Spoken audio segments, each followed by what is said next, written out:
बहुत लंबी लाइन, बहुत बड़ी भीड़ के साथ साथ तमाम देव स्थानों से आए पवित्र आत्माएं जो सब अपनी मुक्ति की बाट जोर है, सभी की आज मुक्ति होगी, प्रेत योनि से मुक्ति, और वो 84 लाख योनियों के प्रकृति के चक्र में जा सकेंगे और तमाम कष्टों से मुक्ति पाएंगे।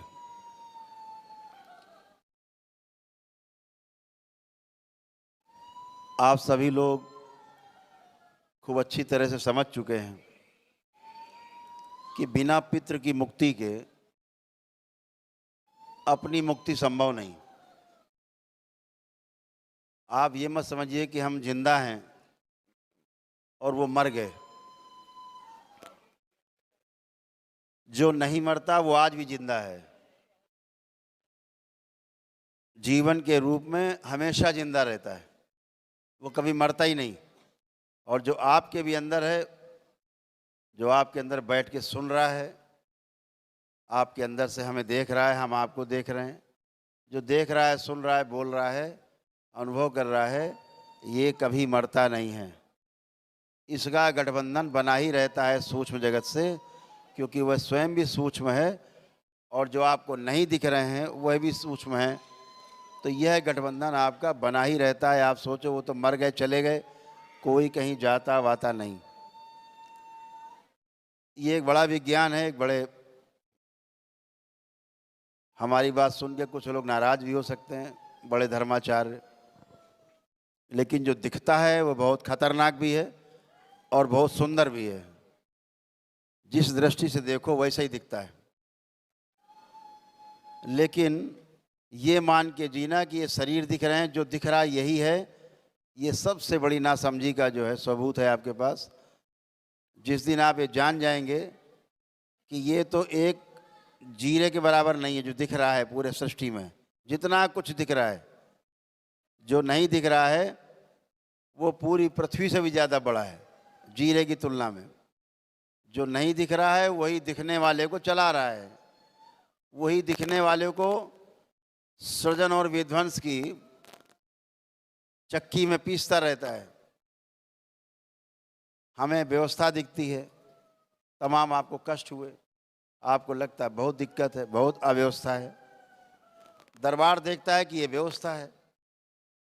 तमाम कष्टों में आकर के आपके तमाम कर्म भोग कटते हैं, कर्म भोग कटते हैं तो समस्याएं कटती हैं, और आपके बिना कुछ किए भी 84 लाख योनियों में पुणे से जाने का बंधन जिसमें आप बंधे प्रेत योनि में टूटता है, और 84 लाख योनि को बंधन में जाने का रास्ता साफ होता है। तो आप एक बात तो समझ ही लें कि बिना कर्म भोग कटे कुछ नहीं हो सकता। कर्म भोग कैसे कटेंगे? पहले पितृ मुक्ति हो, वो पितृ मुक्ति हो जाए, फिर पूर्ण गुरु की प्राप्ति हो जैसे बाबा, और उसके बाद जब फिर आप उनसे जुड़ें तो मुक्ति के कई आयाम हैं। मुक्ति शब्द इतना साधारण और छोटा नहीं है। मुक्ति शब्द जो है वो बहुत व्यापक है, व्यापकता लिए हुए है। कई स्टेज पर मुक्तियां हैं जिसे आप मुक्ति कहते हो। अगर सब कुछ अच्छा अच्छा चलता रहे तब भी 50,000 साल लग जाते हैं जहाँ से आए हो वहाँ वापस जाने में। तो ये एक व्यवस्था है, व्यवस्था को समझ लेने में सुख है और व्यवस्था को ना समझ पाने में दुख होता है। तो सारे जितनी भी व्यवस्था है वो आपने मैंने दरबार में देखी है। आप दरबार से जुड़े हैं, तमाम गंदगी, तमाम समस्याएं सब एक दिन में जाती हैं। तमाम लोग पदयात्रा करके पुण्य पाए हैं बगैर कोई हवन किए। इसमें तमाम लोग बैठे होंगे जिन्होंने पद यात्रा करके बिना हवन किए पुण्य पाए। कितने लोग हाथ उठाएं? देखिए कितने लोग हैं जो बिना हवन किए पुण्य पाए और मस्त। नीचे कर लीजिए। तो एक दिवसीय हवन का पुण्य पाए हैं। तो ये आपकी आस्था, आपका विश्वास, आपकी श्रद्धा से सब संचालित होता है।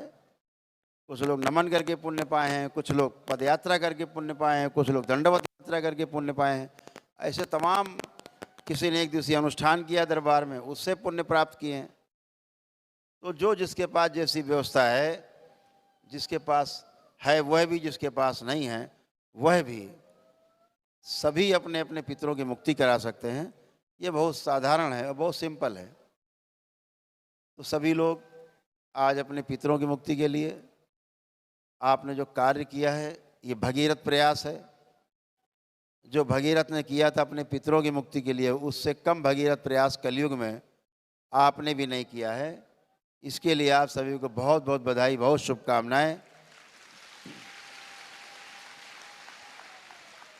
कि आपको वो सौभाग्य मिला कि आप अपने पितरों को मुक्त कराने जा रहे हैं। इससे बड़ा संसार में कोई पुण्य का कार्य नहीं। जो 4 प्रकार के ऋण बताए गए, उनमें से यह एक प्रमुख ऋण है। सबसे पहला जो पितृ ऋण है, ये सबसे पहला है। तो इसके लिए आप सबको बहुत बहुत धन्यवाद, बहुत बधाई, बहुत शुभकामनाएं।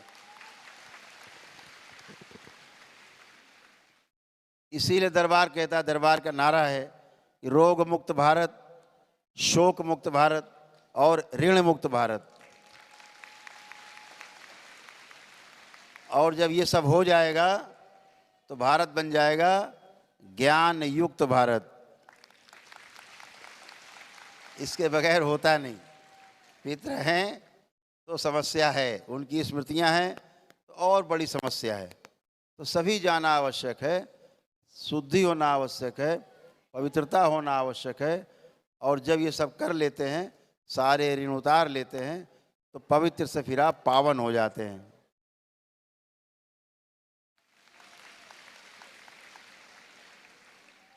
पवित्र में और पावन में फर्क समझना आवश्यक है।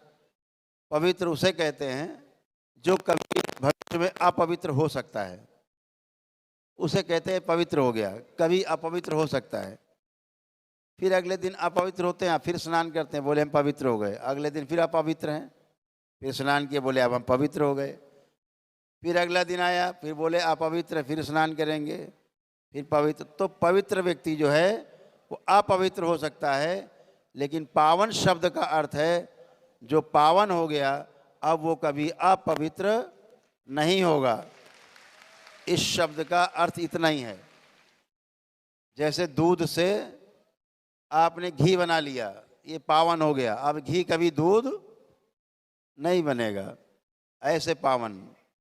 तो आप सभी जब इन ऋणों से मुक्त होंगे तो आप और आपका जीवन भी पावन होगा, आपका शरीर भी पावन होगा।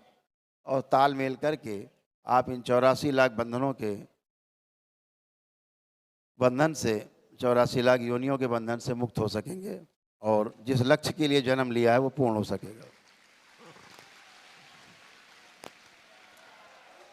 आप सभी बाबा माँ से प्रेम करते हैं, दरबार से जुड़ते हैं, आप स्वस्थ होते हैं, आपका परिवार स्वस्थ होता है, आगे जाना है, बढ़ना है।